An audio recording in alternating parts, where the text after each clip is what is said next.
Okay, सो हम पढ़ेंगे security के बारे में, सिक्योरिटी के कंसेप्ट को समझेंगे। तो शुरू करते हैं। तो सबसे पहले ये दो आप कह सकते हैं कि व्यूज़ है सिक्योरिटी में, ट्रेडिशनल और नॉन ट्रेडिशनल व्यू सिक्योरिटी में जो हम देखते हैं, इन्हीं के बारे में समझेंगे कि ये क्या है। सबसे पहले बात करते हैं कि सिक्योरिटी किसे कहते हैं। तो भाई सिक्योरिटी किसे कहते हैं? सिक्योरिटी का मतलब होता है सुरक्षा, मेरे ख्याल से सुरक्षा करना किसी चीज की, है ना। सुरक्षा करना किसी चीज की सिक्योरिटी का मतलब होता है, और सिक्योर रहना यानी कि सुरक्षित रहना, है ना। मेरे ख्याल से ये अच्छी एक हिंदी यही ट्रांसलेशन होगी। तो अगर सुरक्षित रहने का मतलब क्या हुआ? To be safe from harm and threat, कि कोई थ्रेट ना हो, हमारे पास खतरा ना हो, कोई हार्म ना हो। इन दोनों चीजों से हमें सेफ रहना, यही सिक्योरिटी है, यही सिक्योर रहना है। तो ये तो सिक्योरिटी है, बेसिक मीनिंग है सिक्योरिटी का। मेरे ख्याल से ये सबसे इजीएस्ट फॉर्म में है, आपको समझ में आ गया। अभी बातें होती है कि पॉलिटिकल साइंस में जब सिक्योरिटी का कंसेप्ट पढ़ते हैं, सर उसका क्या मतलब है, तो उसका मतलब भी समझते हैं। तो पॉलिटिकल साइंस में ये बात की जाती है कि सिक्योरिटी किसकी, सिक्योरिटी ऑफ हुज, ठीक है, और सिक्योरिटी किससे, सिक्योरिटी फ्रॉम व्हाट। तो ये जो दो क्वेश्चंस हैं कि किसे सिक्योर करना है और किससे हमें थ्रेट है, ये जो दो क्वेश्चंस हैं, इनके आंसर आप कह सकते हैं कि सभी लोग अलग अलग करते हैं। कुछ लोगों के जो आंसर है कि किसे सिक्योर कर, कुछ मान लो कुछ लोग कह रहे हैं कि हमें ए बी सी को सिक्योर करना है, हमें एक्स वाई जी से खतरा है, तो उन्हें कह दिया जाएगा ट्रेडिशनल। कुछ लोग कहेंगे कि हमें 1 2 3 से खतरा है, 4 5 6 से 6 को हमें सिक्योर करना है, तो उसे कह देंगे नॉन ट्रेडिशनल। तो ऐसे बंटे हुए हैं ये, ठीक है। तो ये तो सर जी आपने थोड़ा ऑब्जेक्टिव बता दिया, थोड़ा सब्जेक्टिव होके बताइए।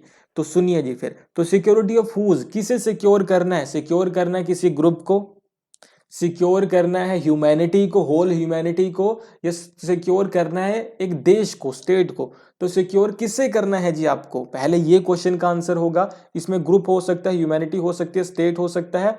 और सिक्योरिटी फ्रॉम व्हाट, किससे सिक्योर करना है, ठीक है। थ्रेट क्या है, थ्रेट क्या है? थ्रेट कोई डायनासोर्स हैं क्या, एलियंस हैं, या दूसरा इंसान है, या स्टेट है, या कोई हमें डिजीज है, वो हमारे लिए थ्रेट है। तो थ्रेट क्या है? तो ये दो क्वेश्चंस के आंसर ही हमें आप कह सकते हैं दो व्यूज में लेके जाएंगे, दो आइडियाज में, दो आइडियोलॉजीज में बंट जाएगा सिक्योरिटी का कंसेप्ट, उसे हम समझेंगे। आई होप आपको यहां तक क्लियर हुआ हो। So what we have next, तो नेक्स्ट है ट्रेडिशनल व्यू ऑफ सिक्योरिटी। तो traditional view of security, security of whose, किसे सिक्योर करना चाहता है? तो ये चाहता है कि हम सिक्योर करना चाहते हैं स्टेट्स को, इंसान नहीं, स्टेट्स को। अच्छा ठीक है, ट्रेडिशनल व्यू ये कहता है। नॉन ट्रेडिशनल वाले क्या कहते हैं, किसे सिक्योर करना है? वो कहते हैं कि हमारा ब्रॉड व्यू है, हमें स्टेट नहीं, हमें तो लोगों को सिक्योर करना है। हमें नहीं पता कि वो इंडिया में रहे, पाकिस्तान में रहे, अगर वो ह्यूमन बीइंग है और वो किसी चीज से दिक्कत है उसे, तो हम उसे सिक्योर करेंगे, ठीक है। दूसरा क्वेश्चन था थ्रेट फ्रॉम व्हाट। तो ट्रेडिशनल कहता है कि थ्रेट किससे है? तो एक देश को थ्रेट तो दूसरे देश से होगा ना।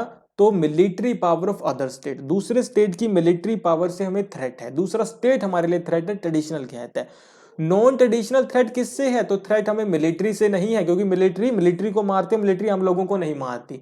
तो हमें थ्रेट है पॉवर्टी, हमें थ्रेट है डिजीज, ये वाली चीजें। ओके, तो आई होप आपको यहां तक क्लियर हुआ हो। ये सिर्फ बेसिक है, दोनों के बारे में अभी डिटेल में समझेंगे। तो पहले ट्रेडिशनल व्यू पे आ जाएंगे। तो ट्रेडिशनल व्यू ऑफ सिक्योरिटी क्या है? ओके, तो realist and traditional view of security क्या है, ये चीज याद रखना कि आप कह सकते हैं कि जो ट्रेडिशनल व्यू है इसे रियलिस्ट व्यू भी कहते हैं, ठीक है। रियलिस्ट व्यू है क्या? तो ये स्टेट सेंट्रिक अप्रोच है, ओके। तो स्टेट्स आर मेन एक्टर्स, तो रियलिज्म तो यही कहता है ना कि स्टेट मेन एक्टर्स है, मोस्ट इंपोर्टेंट एक्टर है, ठीक है। जब स्टेट मेन एक्टर है, स्टेट मोस्ट इंपोर्टेंट एक्टर है, तो किसकी सिक्योरिटी होनी चाहिए? स्टेट की होनी चाहिए। सलमान खान की सिक्योरिटी सबसे ज्यादा जरूरी है ना, जो पीछे डांस करते हैं उनकी थोड़ी, ओके। तो स्टेट ही सबसे ज्यादा इंपॉर्टेंट है इस तरीके से। तो स्टेट में जरूरी क्या है? तो स्टेट में जरूरी है सोवरेनिटी ऑफ स्टेट को प्रोटेक्ट करो। अच्छा ठीक है, थ्रेट क्या है जी आपके लिए? तो हमारे लिए थ्रेट है, खतरा है दूसरा स्टेट, ठीक है। दूसरा स्टेट क्यों खतरा है? क्योंकि आप कह सकते हैं कि दूसरा स्टेट, क्योंकि इंटरनेशनल सिस्टम एनार्किकल है। देखो मेरी बात सुनो, एक प्लेग्राउंड है, छोटे छोटे बच्चे खेल रहे हैं, साथ में उनके पेरेंट्स खड़े हुए हैं, तो बच्चे कोई शैतानी नहीं करते दूसरे बच्चे के साथ। लेकिन अगर यहाँ पे पेरेंट्स ना हो तो बच्चे तो एक दूसरे को आप कह सकते हैं कि चीजें छीना छानी कर लेते हैं, शुरू कर लेते हैं ना। तो इसी तरीके से एनार्की है इंटरनेशनल लेवल के ऊपर भी, क्योंकि स्टेट्स के ऊपर तो कोई सुपर स्टेट नहीं है ना। ठीक है, ओके, तो इसलिए आपने याद रखना है। ओके, तो एनार्किकल सिस्टम है, तो एक बच्चा दूसरे बच्चे के ऊपर ट्रस्ट नहीं कर सकता, लैक ऑफ ट्रस्ट की स्थिति है। ठीक है, ये तो कंडीशंस हैं, होगा क्या? तो जॉन हर्ट्ज कहते हैं, John Herz lack of trust को एक्सप्लेन करते हैं सिक्योरिटी डायलेमा कह के।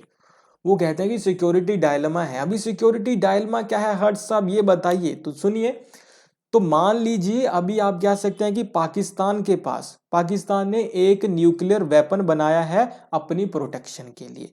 इंडिया को लगेगा कि पाकिस्तान ने ये बनाया है इंडिया के ऊपर अटैक करने के लिए, इसलिए इंडिया 2 न्यूक्लियर वेपन बना लेगा। पाकिस्तान को लगेगा कि इन्होंने 2 बनाए हैं हमारे ऊपर अटैक करने के लिए, तो पाकिस्तान 3 नए बना लेगा, इंडिया 5 नए बना लेगा, आर्म्स रेस चल जाएगी। ये होता है सिक्योरिटी डायलेमा। ठीक है, okay. One state make more weapons to secure himself, same way neighbour state takes it as a threat and starts arm race. ठीक है, वो आर्म रेस स्टार्ट कर देता, जैसे मैंने आपको बताया। ये सिक्योरिटी डायलेमा है John Herz. How to be secured according to realism, अभी रियलिज्म ने ये तो बता दिया कि दिक्कत क्या है, दिक्कत किससे है ये भी बता दिया। अभी ये भी तो बताओ कि कैसे बचे सर।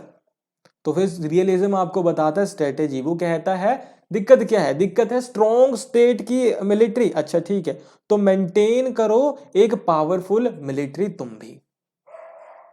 ठीक है, बैलेंस ऑफ पावर बनाओ, इंटरनल या external. Internal external balance of power क्या है ये भी देख लेते हैं।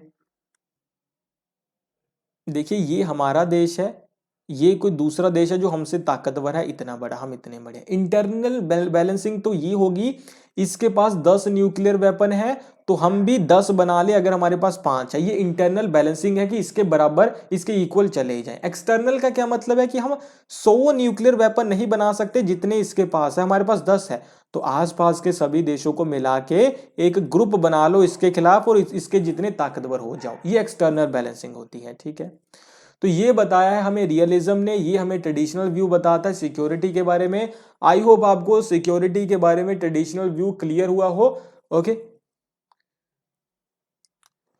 तो भी बात करते हैं लिबरल्स की। जो आप कह सकते हैं कि लिबरल्स क्या कहते हैं स्टेट सेंट्रिक व्यू के बारे में, ट्रेडिशनल सिक्योरिटी की आइडियाज के बारे में। ट्रेडिशनल में हमारे पास 2 व्यूज हैं, रियलिस्ट और लिबरल। अभी लिबरल क्या कहते हैं ट्रेडिशनल व्यूज के अकॉर्डिंग सिक्योरिटी में, तो ये कहते हैं कि जो आपने लैक ऑफ ट्रस्ट की बात की, जॉन हर्ट्ज ने बात की सिक्योरिटी डायलेमा की, तो हम सिक्योरिटी डायलेमा को दूर करके ट्रस्ट एस्टेब्लिश कर सकते हैं।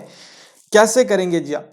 इन्होंने कहा कि trust and cooperation can be achieved, achieve की जा सकती है। कैसे?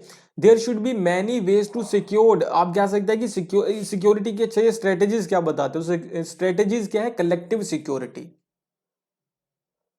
वॉर ही करना स्ट्रेटेजी नहीं है, कलेक्टिव सिक्योरिटी भी एक स्ट्रेटेजी है। इसमें क्या होगा?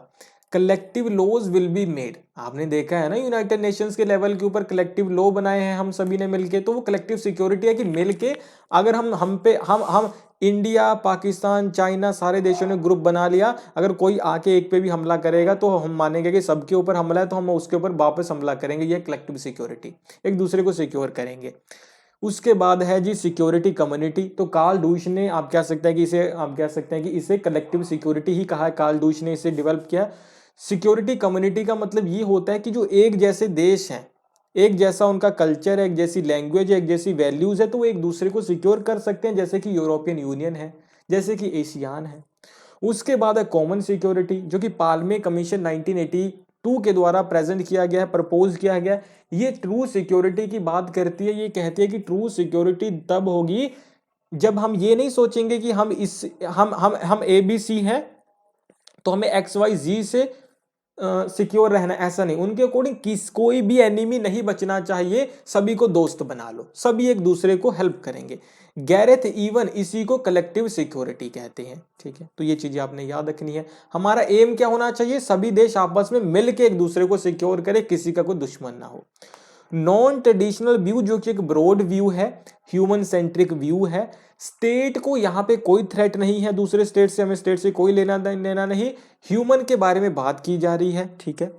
ह्यूमन को कहते हैं कि स्टेट से तो कोई थ्रेट नहीं है ह्यूमन को, इंडिविजुअल को थ्रेट है इन्वायरमेंट से, डिजीज से, बहुत सारी बीमारियां जो हमें लग सकती हैं, जो हमारा आप कह सकते हैं कि जो जहां हम रहते हैं वो हमारे लिए थ्रेट हो सकता है।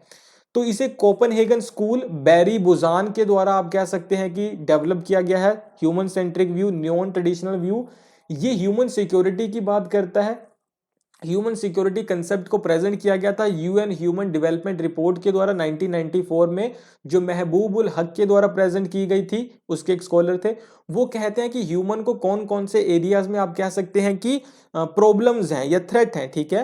तो वो कहते हैं कि इकोनॉमिक सिक्योरिटी जरूरी है, फूड सिक्योरिटी खाना मिले, हेल्थ सिक्योरिटी दवाइयाँ मिले, इन्वायरमेंट सिक्योरिटी हवा पानी साफ हो, पर्सनल सिक्योरिटी आप कह सकते हैं कि कोई दूसरा इंसान आपको आके फिजिकली ना मारे, कम्युनिटी सिक्योरिटी सोसाइटी में जैसे रहना चाहते हो रह सको, और पॉलिटिकल सिक्योरिटी पॉलिटिकल आपके राइट्स हो। तो ये नॉन ट्रेडिशनल सिक्योरिटी है। आई होप आपको क्लियर हुआ हो सिक्योरिटी का कंसेप्ट। तो यही था आज के लिए। Thank you for watching, bye bye.